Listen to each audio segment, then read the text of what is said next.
Welcome to Ultrakill, a game that perfectly emulates what it would be like to be a schizophrenic who took one too many tabs of Ritalin.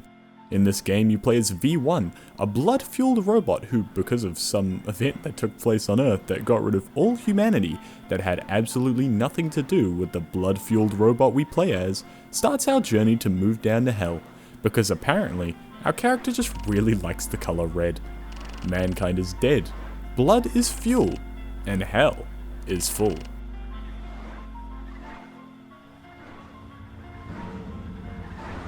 Gotta love the way that the entrance to hell is blocked by a keep out sign. In this brief tutorial portion of the game, we are introduced to some key aspects. Punching is used to break shit and also break shit. Slide, slam, and all that good stuff. Until we get our hands on the gap.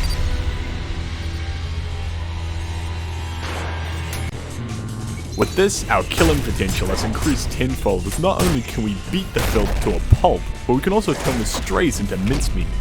If I can hit them at least. The gameplay is pretty much like this for the whole game, like it doesn't change much at all. Psych bitch! First boss! The first boss, that being the malicious face, is a special enemy, as it is the first demon class enemy we fight. What that means, I can't really tell you, I just saw it on the wiki. It uses a pulse-like projectile that we are able to parry as well as a beam. But this boss is one of the easiest in the game, and this will not be the last time we see it.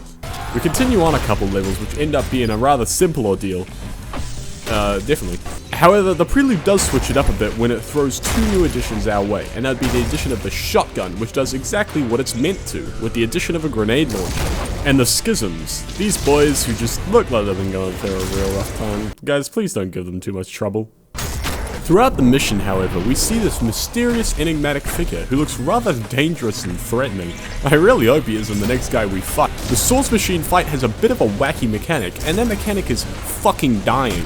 But seriously, this is the first boss in the game that after a certain amount of health has been taken off, he'll throw a hissy fit and enrage. But it doesn't do much, and ultimately, he bites the dust. But now, we come to the real big boy hours. We come to the gates of hell. Oh, you already thought we were in hell? Oh, no. We are merely at the lobby, my friends. And here at the lobby, we meet the secretaries, so to speak.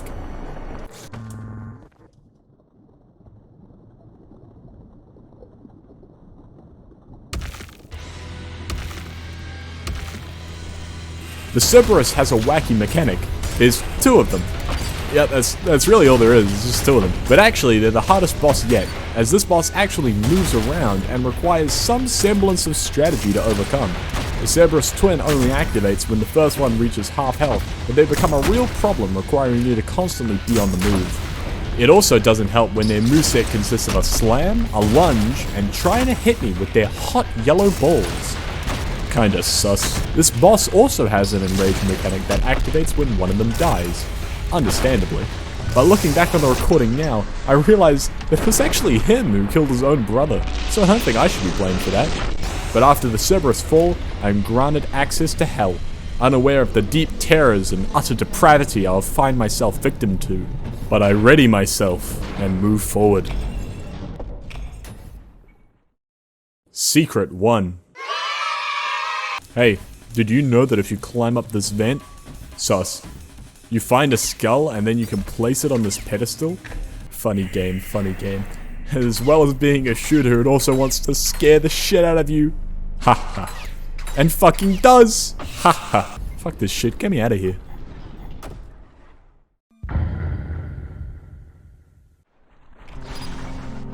This is hell? I mean, jeez. I better phone up God and tell them to cancel my subscription to Heaven Plus when I die. Like, just listen to how peaceful this music is.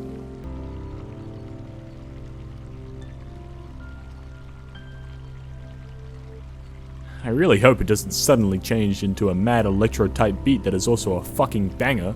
Oh, well, at least the levels are just beautiful, well-crafted, and... well, shit. The destruction of the landscape is entirely the fault of our newest enemies.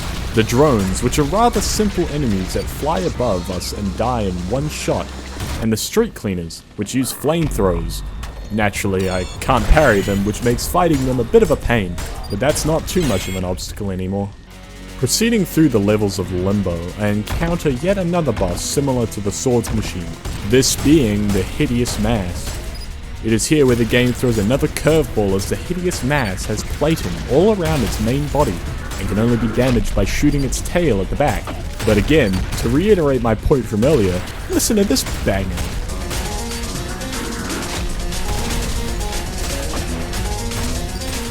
Ah, fucker. Finally, we enter.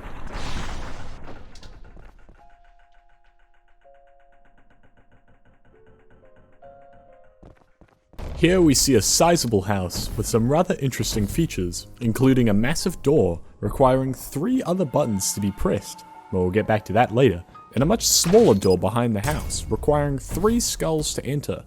After finding 2, I just commit a good old break and entry, and it's here where we meet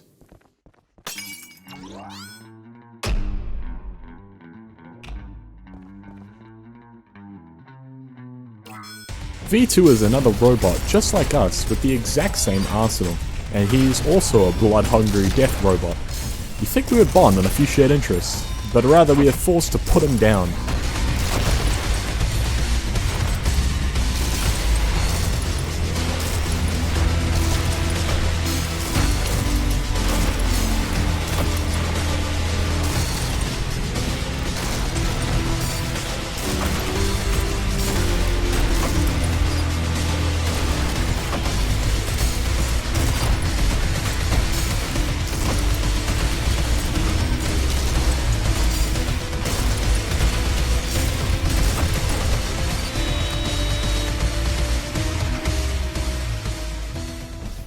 We also managed to tear off one of his arms in the fight, and now we can use it to blow all the enemies.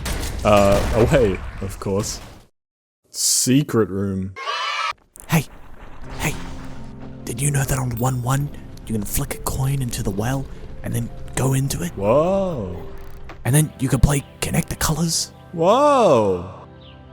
And that's basically it. I mean, there's literally a guide on the wiki on how to complete these puzzles, but holy shit, these require the bare minimum brain capacity to complete, like god. Welcome to Lust, the cyberpunk shithole of Ultrakill, and while likely controversial, this is the least enjoyable area in the game for me. Now I love this game, I really can't give it any higher recommendation, there's really nothing I can fault it for, however there has to be a level tier list somewhere. In the first level of Lust we get introduced to this big hulking fellow. That's the corpse of King Minos. Yeah, he's kinda just around menacingly. We also get introduced to soldiers, which are basically dead strays. It is here where we also gain access to the rail cannon, a very powerful weapon indeed, and the only one that actually requires a cooldown or a reload, and it's 3 modes: electric, heal, and red. And you wanna know something cool? They ricochet. Lust does have some of the best music though. It really gets you in the mood for running and gunning, and god knows you'll need it in the levels ahead. We also meet yet another machine-type enemy, the Mind Flayer, by far the worst enemy encountered so far. They jitter around like a 12-year-old who's gone 5 minutes without hitting a vape, and you kind of are required to do the exact same thing to counter them. After dicking around in Lust for a good while, we find ourselves at... Here we fight the big boy corpse of Minos, who summons black holes. Remember this for later. And we need to use a large variety of tools at our disposal to take him down, and after we defeat him, he involuntarily roars us.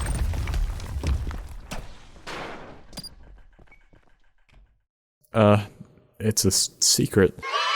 If you shut off all the power boxes in 2-3, you gain access to the special sussy entrance under the waterfall. It is here where we encounter... What the fuck? Is this actually hell? No. No! Don't you even ask if the robot is fuckable! Get your mind out of the gutter! Oh boy, I wonder what joy awaits us in this final level. Guys? I wanna go home. Gluttony is thematically one of the first places in the game that actually feels like hell, with all the red and flesh and things trying to kill you. It also has one of the best songs in Act 1, that being Glory, which plays when you reach these stairs that I'm sure have absolutely no other purpose than to look cool. And it is here where we meet the final denizen of gluttony in Act 1 as a whole, Gabriel. Machine, my dad just grounded me, and he won't read me Bible stories tonight. You all good there, man? Your choice is made. As the righteous hand of the Father, I shall rend you apart. And you Oh yeah, he's fine. Machine, I bet you are feeling pretty monka-ass right now. What? Yeah, Gabriel's kinda easy, man. Ignore the cuts. What? How can this be? Bested by this thing? You insignificant fuck! This is not over! May your woes be many and your days few. We send Gabriel's sorry ass back to the Council of Heaven, where he gets his ass roasted for being beaten by a hunk of metal and needs to make it up, otherwise no Bible study for him. And yeah, that's Ultrakill. You know, pretty solid game. Wait! You were snickering right now, weren't you? The guy who's played the first act. That's not the real end. Shut up! You think me a fucking casual? The gameplay I showed you was all of my first time playing the game. I went through and perfected every level just so I can show you the true ending. But before that, Extra secrets. did you know that the door on 1-4 isn't just for show? And if you go through the skylight to find wacky tablet number 1, crawl through the sewers and fight the cancerous rodents, oh god, the horror, to find wacky tablet 2, and fight Swords Machine Agony and Tundra at the same time to get wacky tablet 3. With all 4 tablets combined, we unlock a far superior version of the base pistol, which turns it into a much more powerful revolver, which you will never see me put down for the rest of the game. Now back to the... Welcome all viewers to the Prime Sanctum. This is where the flesh prison is held. But we'll get to it. I just want to let you know that this shit ain't easy. Flawlessing this took me a good while, just so I could show it here. So, this big Obama prism looking ass does a few things. It spawns eyes, which are one shot, so not too much of a pain. Launch a barrage of blue shots, spawn a black hole, foreshadowing, and launches angel blasts, which I just realized now I don't actually canonically know yet. Whoops. But this is not the real fight. It's merely the foreplay until we get to the real G.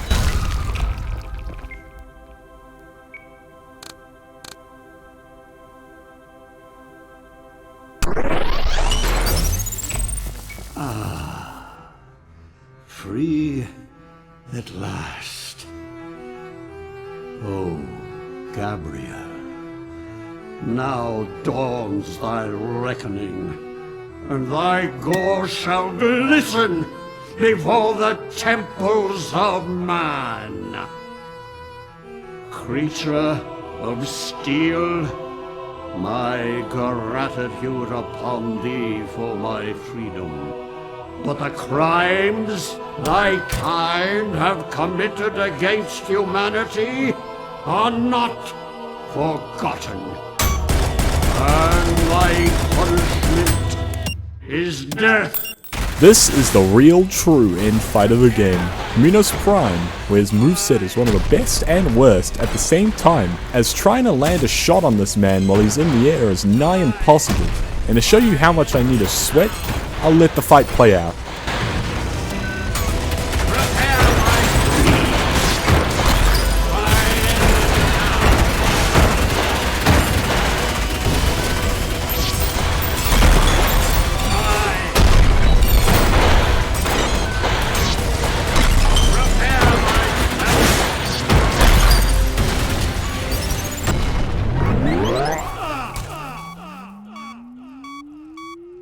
Forgive me, my Jew, for I have failed to bring you salvation from this cold, dark world.